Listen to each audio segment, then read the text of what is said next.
আগে আমি সকালবেলা দুধ চা খাইতাম, সরি কালারটা ইলাখান দেখা যায়। আর এখন নানি রং চা খাই বিকালিবেলা। সকালে আমি একদমই চা খাই না, আমি বালা কিছু খাই। আমি অসুস্থ আসলাম বাক্কা এক মাসের মতো। তো আমার ডাক্তারে কইছে যে দুধ চা খাওয়া পালা না। সো যারা যারা দুধ চা খাইন সকালবেলা উঠিয়াও বিস্কুট দিয়ে, আমার এগুলো যে ফেভারিট আসলো বিস্কিট দিয়ে দুধ চা খাওয়া, কিংবা হইল গিয়া ফলটা দিয়ে দুধ চা খাওয়া।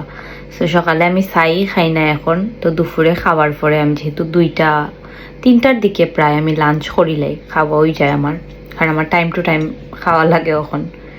তো এখন প্রায় 4:30 বাজে। তো আমি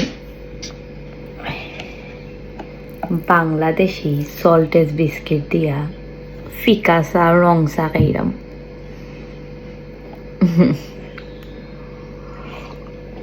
যে সময় সুস্থ আসলাম ওই সময় দুমাইয়া দুধ চা খাইছে, এখন অসুস্থ এখন ফিকা চা খাইলাম, তাও সল্টেজ বিস্কিট দি। এগু ফুললি হইল গিয়া সুগার ফ্রি, ওর মাঝে কোনো ধরনের সুগার দেওয়া নাই। সুস্থ থাকতে হইব।